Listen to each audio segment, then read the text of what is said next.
മേഘപാളികൾ മെല്ലെ മാറുമ്പോൾ എല്ലാം ശാന്തം. അല്പസമയത്തിന് മുൻപ് ഇടിച്ചുകുത്തി ഇറങ്ങിയ ദുരന്തത്തിന് എല്ലാം തുടച്ചു നീക്കാൻ അധികം സമയം വേണ്ടി വന്നില്ല. ഞാൻ ഈ ചവിട്ടി നിൽക്കുന്ന മണ്ണിനോട് കാതോർത്താൽ ഒരുപക്ഷെ എവിടേക്കോ പ്രാണവായുവിനു വേണ്ടി കേഴുന്നതിന്റെ ഉറ്റവരുടെ ശബ്ദം കേൾക്കാൻ കഴിഞ്ഞേക്കും. മണിക്കൂറുകൾ ഇത്രയും കടന്നുപോയിട്ടും നമ്മൾ ഈ ഭീതിയിൽ നിന്ന് മുക്തരായിട്ടില്ല. ഒരുപക്ഷെ ഇതൊരു സൂചനയായിക്കൂടെ. കേരളം കാത്തിരിക്കുന്നൊരു മഹാദുരന്തമുണ്ട്. എല്ലാവർക്കും അറിയാമെങ്കിലും എപ്പോഴേക്കോ നമ്മൾ തന്നെ മറന്നുപോകുന്നൊരു മഹാദുരന്തം. ഇനിയും താമസിച്ചാൽ ഒരുപക്ഷെ കൈകൊടുത്ത് പിടിച്ചു കയറ്റാൻ ഒരു മനുഷ്യജീവൻ ഇവിടെ അവശേഷിക്കുമോ എന്ന് തന്നെ സംശയിക്കേണ്ടി വരും.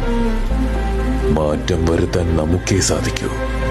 ഇവിടുത്തെ സാധാരണക്കാർക്ക് നമുക്ക് വേണ്ടി കൈ ഉയർത്താൻ നമ്മൾ തന്നെ മുന്നോട്ട് വരണം. അതിന്റെ മണ്ണിൽ വീടും നിലവും നഷ്ടമായ നമ്മുടെ പ്രിയപ്പെട്ടവർക്ക് ഭക്ഷണവും വസ്ത്രങ്ങളും സാനിറ്ററി പാഡുകളും എല്ലാം അത്യാവശ്യമാണ്.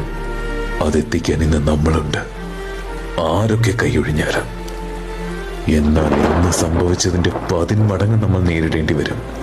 മുല്ലപ്പെരിയാറിന്റെ ഭിത്തി നമുക്കായി ചെറുത്തുനിൽപ്പ് അവസാനിപ്പിച്ചാൽ ഒരിക്കൽ കൂടി കൈകോർക്കാം.